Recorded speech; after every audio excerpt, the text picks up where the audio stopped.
Hey Bookaholics, and welcome back to another video. Today I am bringing you my April wrap-up. In the month of April, I did, of course, participate in the Aurelium Magical Readathon created by G over at Book Roast. So I also, at the end of the video, will have a section where I go through how all of these books work for the Magical Readathon, for those of you who are interested. And also, it is the start of a new R Fantasy Bingo, and I have decided that this year I am going to check in and I am going to talk about all of the books that I am using for R Fantasy so I can show you my progress as I go. I'm really actually trying to do it properly this year. Normally I just kind of read and then allocate things later, and if it's hard mode it's fantastic, if it's not it doesn't matter. But this year I have decided to make an extra challenge, so I would like to make a more decisive effort to make sure that I am completing those prompts. So at the end of every month I am going to talk about which books work for which prompts. But without further ado, let's get into the books. The first few days of the month were my romance vlog. I have been making some fantasy reader tries different types of romances vlogs just to see where my tastes lie. I know that I like romance. I don't really know exactly what it is that I like in romance though. At the moment it just seems to be authors that I gravitate towards, so I'm trying to find my niche. And this month's choices were dark romance. I decided to try 4 different types of dark romances to see which ones would be more interesting to me, especially given that the one that I relied upon the most, which was the Wicked Villain series by Casey Robert, actually failed me in January. So here we go with trying out some of the dark romances. The first one I tried was Butcher and Blackbird by Bryn Weaver. This one is a serial killer romance in which we are following 2 people, one serial killer known as the Butcher and the other known as Blackbird. And basically they are the types of serial killers who go and kill other serial killers. So they see someone doing something atrocious and then they hunt them down and they kill them, and they have been in competition for each other for quite a while without knowing so. They encounter each other and then they end up forming a romantic bond. Very unusual setup, but so far probably my favorite out of the romances that I have read. This one got a 4.5. It only didn't get 5 stars really because it was a little bit too compressed not even at the end, in the middle. There was just a little bit there that just went a little tiny bit too quickly. But I understand that people who potentially are okay murdering people are probably also going to be the kind of people that are going to fall quickly, so I'm okay with it, but obviously it's just not my personal preference. So it's got a 4.5. I think if I did Storygraph it would be 4.75. It's just that, like, it's nearly perfect but not quite perfect vibe, and I had such a great time with this. I really did vibe with the romance, and the writing style made it so easy to get through. It also had this levity to it which you kind of need when you're reading about people murdering people, because they do it in like they're serial killers, you know, they have techniques that they have, which was quite intense, but I did enjoy the story as a whole. The next one that I read was Bride by Ali Hazelwood, the first Ali Hazelwood I've ever read. This one I was hoping would be on the lines of atmospheric paranormal. It definitely was paranormal. I wouldn't say that anything about this was particularly dark, but it was an enjoyable time. I'm not a huge fan of paranormal romance. I don't dislike it, it's not normally my preferred genre either. I did go through a phase in my teens, didn't we all? It's not my preference. I do prefer epic fantasy over paranormal, and I think the way that paranormal goes about it just makes me wish I was reading epic fantasy instead. There's something about it that's like, oh, this is fantastical enough that I just wish it went harder on the fantasy. But I did enjoy it. I did like the romantic dynamic. There's a mystery going throughout it. We're trying to find this character's best friend who has gone missing, and I did think that as a whole this worked really, really well. This one ended up getting 4 stars. It's quite a low 4 stars. I think it's only a couple of points into the 4-star range, but that seems to suit it well for how I felt about it. The next one that I read was Predator's Bait by Sophie Verity. This is one that I am fairly certain under other circumstances I would have DNF'd. I think if it had been a novel instead of a novella, I would have definitely DNF'd it. This is a mafia romance, and it's a taboo romance. In it we have a woman who is in an abusive relationship and she flees, and then she ends up hooking up with this mafioso dude who is into kinks. And I think for me, it just felt oddly juxtaposed, where you've got this person who is in an abusive relationship then wanting to be still physically harmed in a sexual sense. I understand that the psychology of it is probably sound, like there are probably people who are okay with it because it means they're reclaiming their body. I understand, but this book didn't go into it enough because it's a novella. So it is literally just she goes from being abused to wanting to be physically hurt in a romantic way, in a sexual way, and I don't know, I just don't think that it was handled very well. I also just wasn't fussed about the characters. The guy kind of gave me the ick instead of turning me on, so it just didn't work for me. I'm not going to yuck anyone's yum if this is your vibe. Fantastic. I can understand why it would be appealing, it just none of it actually worked for me personally. And then Written in Blood by Silvana G. Sanchez, and this one is a vampire gothic story, and you have this man who is trapped in this castle. It's very Dracula-esque, but it's also got incest as the primary romance, which is very, very icky to me. And I didn't like the writing style, and I am already forgetting a huge amount about what this book is actually about. So it just didn't do anything for me. I ended up giving it 2 stars. It was fine, but I didn't get, like, there was no single aspect that I thought was particularly remarkable, memorable. It was meh. I finished it.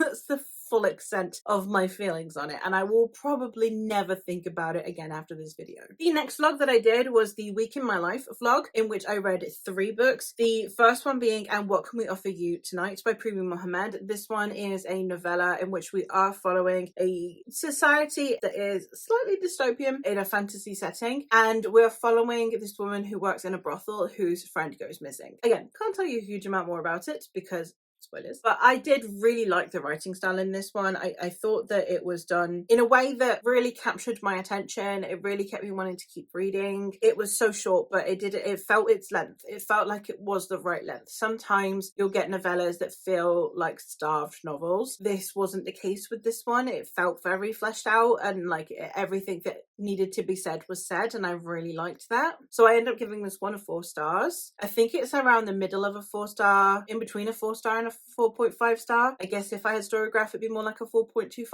I really need to transition to Storygraph. It makes my life so much easier. The next one that I had was The Butcher of the Forest by the same author, Primi Mohammed. This one I also really liked. This is a woman who needs to go rescue some children. I'm really bad at talking about novellas. You'll have seen in the vlog. I'm really, really bad at talking about novellas because even with the synopsis on the back, I sometimes find them spoilery. A lot of the time, I personally will only read a couple of lines. I just want to get a vibe. That's all I want from novellas. And I don't want to do that to other people where it's like, oh, I only want to know the vibes, but I'm going to tell you the synopsis of this like 80-page book. There's no synopsis for an 80-page book, but it's set in a forest. It has a very interesting atmosphere to it. The themes in it are probably more driven in this book, although I like the subtlety of them in And What Can We Offer You Tonight. I genuinely think that Primi Mohammed is an author I would like to check out full-length novels from. This one did feel a little bit more starved novel than And What Can We Offer You Tonight as well. I would have liked this one to be just a smidgen longer, just because I would have liked to have developed a more emotional connection to the protagonist, which we did get in the first one and I didn't feel I got in this one, but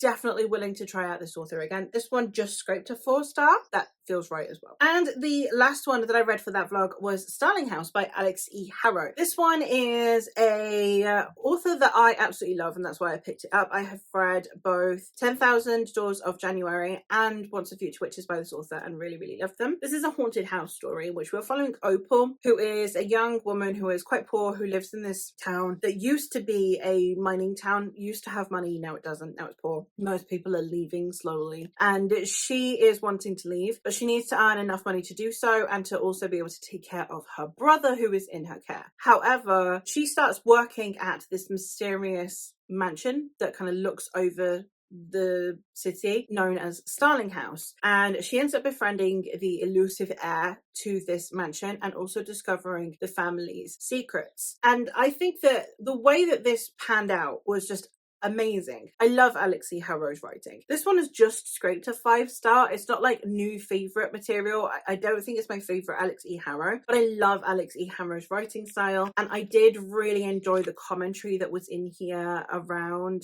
women, around history, ancestral trauma, and the rewriting of history and the way that we try to imbue our horrors with pride.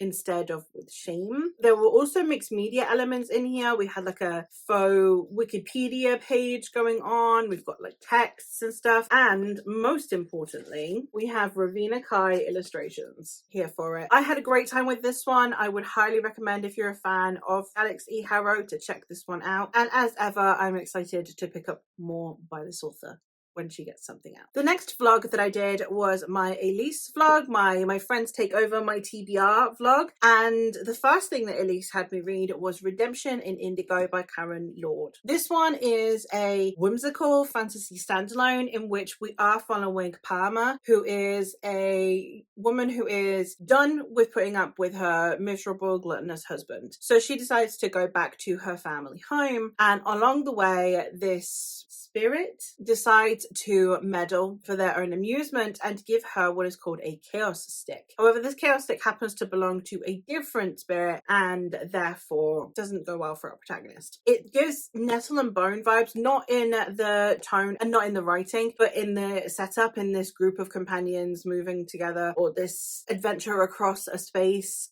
atmosphere that we get in here. I did really like that. Also similar commentary in the sense of just the way that men treat women in these kinds of patriarchal societies as well. So I really enjoyed that. I had a great time with it. This one also scraped a 5-star, and I would highly recommend you check it out if you're a fan of Nettle and Bone. I know that's very trendy at the moment to be looking for books that are Nettle and Bone-esque. This one did it first, just saying. The next one that I have is The Beautiful Ones by Silvia Moreno Garcia. Now, this is an important book because it's the one that reignited my love for Silvia Moreno Garcia. This one is a somewhat Jane Austen-esque magical realism. In this story, we are following Nina, who is being introduced as one of the beautiful ones, which is basically the highest society debutantes. And we are following her as she navigates her first few seasons as a debutante and is trying to find a match and all of the typical things that you would find in a Jane Austen novel. However, Nina also has telekinesis. So when she begins interacting with Hector, who also has telekinesis and can teach her about her skills, it becomes more than just a mentor-student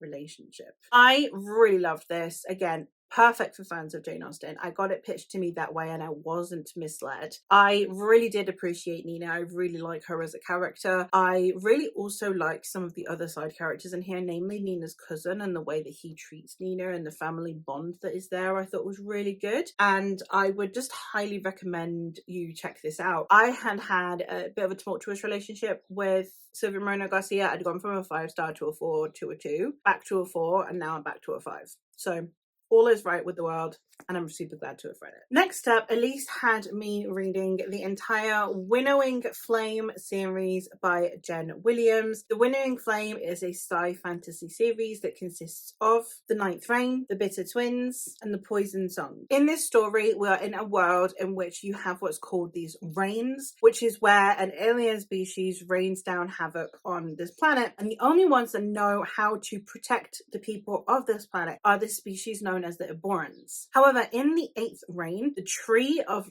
life that the Eborans rely upon gets damaged and is no longer giving them sustenance, meaning that they have no way of staying alive until they find that they can consume human blood. They have now begun to consume human blood, but that also gives them a terrible illness. So with their species fading and the 9th reign is almost upon them, they are now in a position where the humans hate them because it has been so long in mortal lives since the last reign. They can't appreciate what the Eborans do for them. They only see them as blood-sucking monsters. The Eborans themselves are waning because of this illness known as the flux. With the tree dead, they don't even know how to protect this planet. We are following this story from 3 perspectives, predominantly, or at least to begin with. The first one being Tor, who is one of the Eborans who has left Ebora, who has left his people because he cannot stand to just sit by and watch them slowly die. Then we are also following the perspective of Lady Vincenza Vintage Grazon, vintage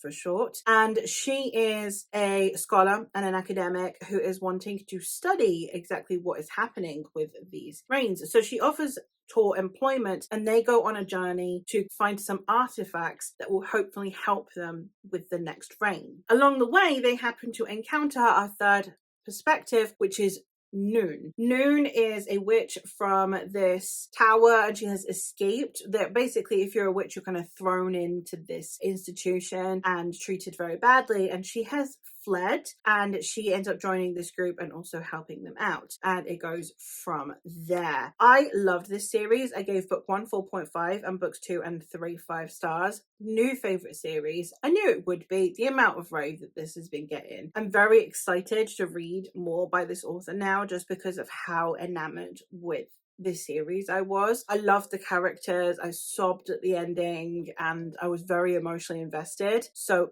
excellent series, would highly recommend. And the other series that Elise had me read was the Unseen World series by Kat Howard, consisting of An Unkindness of Magicians and Siege of Shadows. Now, this series is a series of somewhat companion novels, but they are sequels. And in this story, we are following a young woman who has entered into this contest. Basically, there are magicians in New York, and they have this sort of coven where they have a trial contest thing where whoever is the winner becomes the more dominant family over this coven until the next tournament. And our protagonist Sydney has entered into this contest not to help the mages, but to take its society down. And we are seeing how these mages get their magic and the corruption that ensues. And I really, really love the commentary within here. I love the discussions around exploitation and around consumption through magic instead of through means, instead of through economy. I thought that was really, really well handled. The sequel also did something that I really, really wanted it to do, which was that it was to discuss the falling action, the aftermath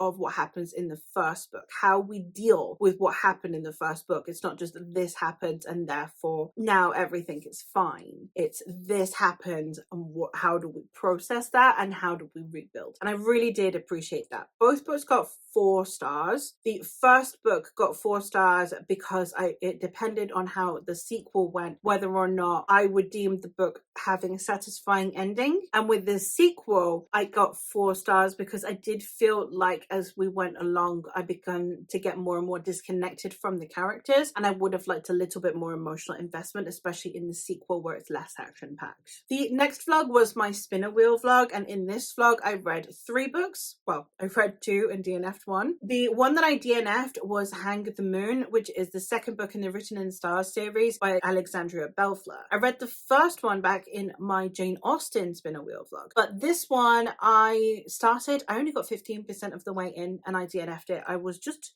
awed. I realized that the person that was the protagonist of this book, who is the brother of one of the protagonists in the first book, just didn't work for me because I found him a little bit too golden retriever. I know that a lot of people really like golden retriever guys. It's a lot of energy. It's a lot of like overwhelming positivity. There's no, I don't know, I really struggled to connect with that.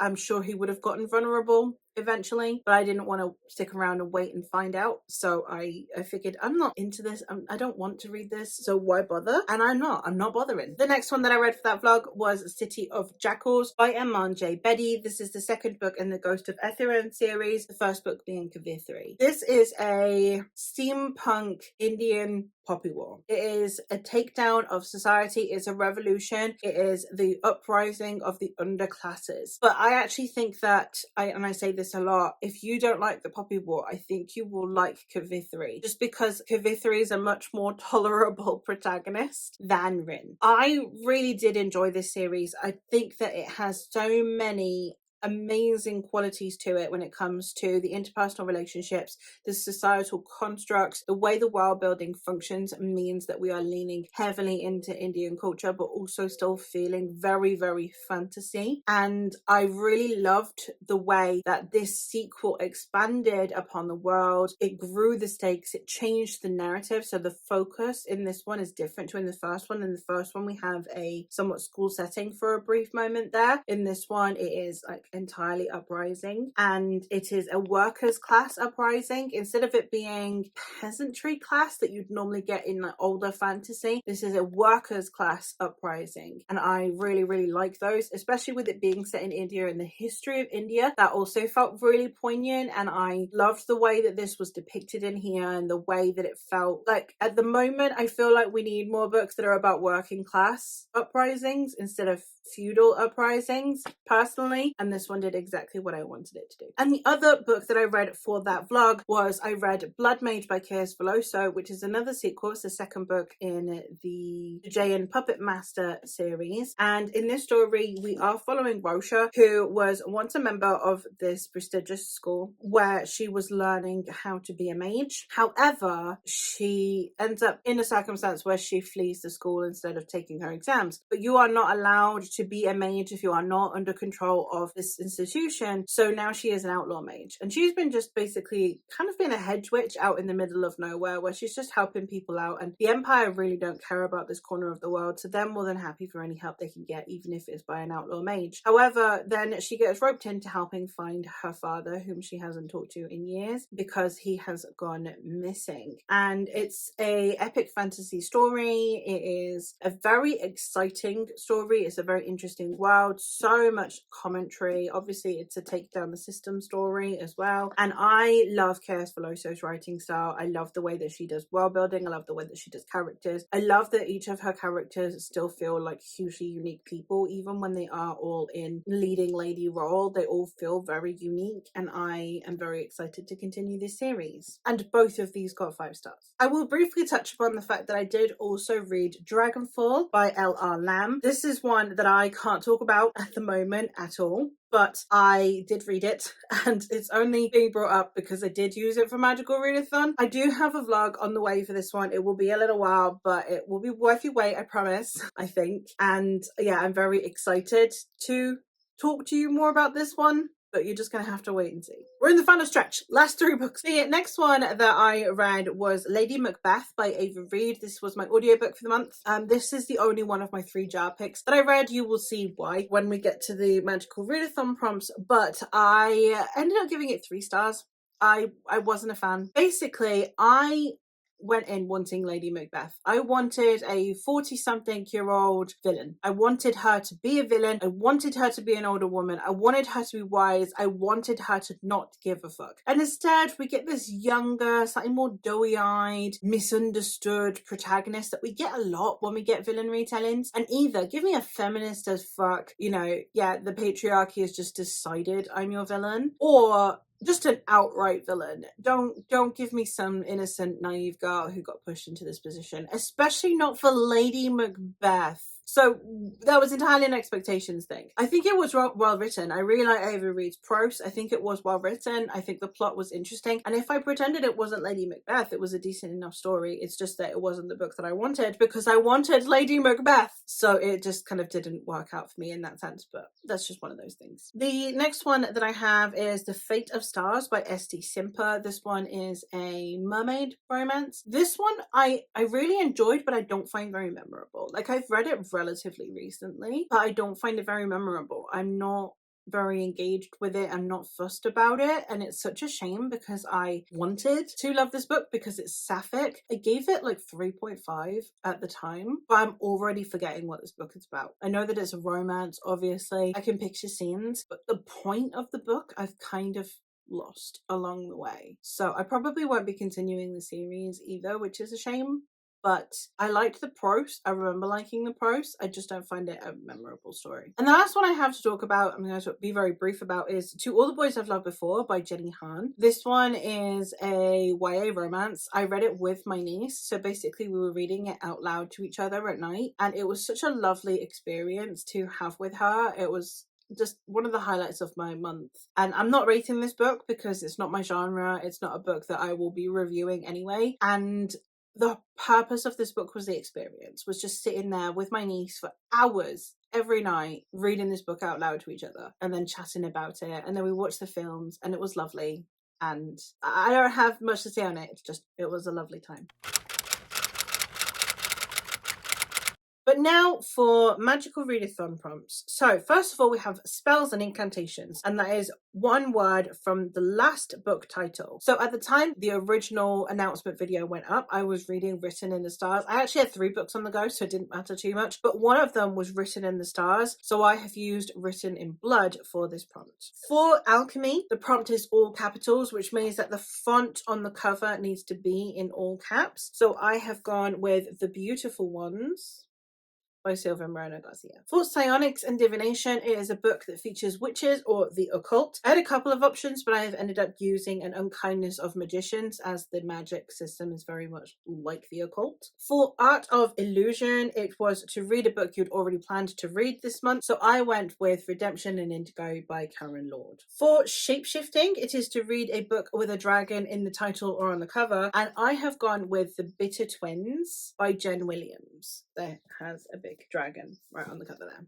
For conjuration, we had a random country generator where you had to generate the country 5 times and pick one of the 5 countries that comes up. I personally ended up with, thankfully, my last one being Australia, and I chose the city of jackals for this purpose because this book, although the author is Indian, he lives in Australia, and this book was personalized to me and sent by the author, which means that this book has actually come from Australia. So even though it's not set in Australia and the author's not Australian, this physical book has come here from Australia, and that felt like a very fitting use of the prompt. For artificery, it was to check the time at the time that I was watching G's video when it went up, and that was at 7 p.m. my time. So I needed a book that had either 7 letters in the title or 7 words in the title. So I went with And What Can We Offer You Tonight? For demonology, we have a book with a missing person. For this one, I have gone with Butcher and Blackbird by Bryn Weaver, since this one is a serial killer story. A lot of people go missing throughout the whole book. It seemed fitting. For astronomy, we needed a color wheel. So basically you literally pull up a color wheel, and whatever color comes up, there needs to be a dominant color on the cover. And I got purple, so I have Starling House by Alex E. Harrow. This one has a decent amount of purple in like all of the birds' wings and stuff, and I think it's like a dark, very dark bluish purple. So it's not quite right, but I didn't have any other purples that weren't like the middle of a series or something, so I just took what I could. Restoration is that it has more than 4-star average rating on Goodreads. So for this one, I have gone with Ninth Reign by Jen Williams. This one has a 4.2, I believe, on Goodreads at the moment, and I can see why. For elemental studies, it was to have a book with a fruit on the cover, and for this one, I have gone with The Butcher of the Forest, since it's got several fruits on the cover.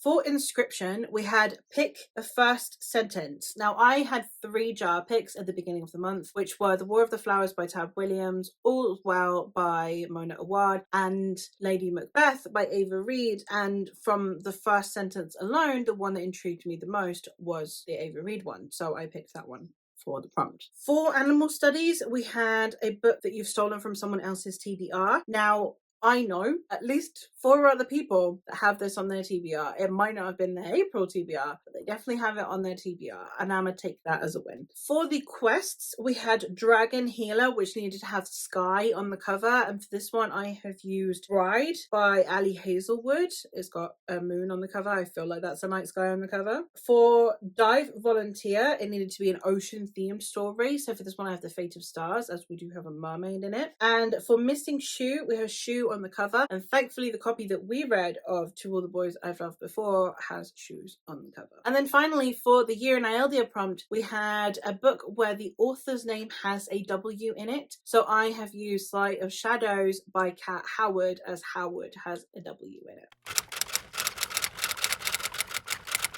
And last but certainly not least, how these work for our fantasy. So first off, I have Redemption in Indigo, which is good for hard mode, gods and pantheons. Blood Mage, which I have used for Stranger in a Strange Land. She was actually born in this land, but her father is an immigrant, and the immigrant status does still persist on this family for that reason. And the last one that I have is The Beautiful Ones. I'm using this for the recycle a square tile. I personally, the square I've decided to recycle is historical fantasy, as it is one of my favorite subgenres. So The Beautiful Ones is a historical fantasy, and therefore I've taken it for that. And there you have it. Those are all of the books that I read in April, which is absolutely ridiculous. I mean, I tend to do quite well in the Magical Readathon. Just the competitive nature in me just tends to strike forward. I read an obscene amount for my Elise vlog, 7 books in 11 days, which I don't think I've ever done before. So that was probably the biggest bulk of it, to be honest. But I have had such a good time this month. I am so glad that I've been reading so much and that I've pushed myself so much. I don't think I'll be able to replicate this anytime soon, but I'm really glad that I dedicated the time to it. So let me know what you have read in the month of April. What was your favourite book for April? I can't choose. It'd be either Blood Mage or City of Jackals or Poison Song. I don't know. Depends on my mood. But there you have it. That is it. So hopefully I will catch you in another video soon. Bye!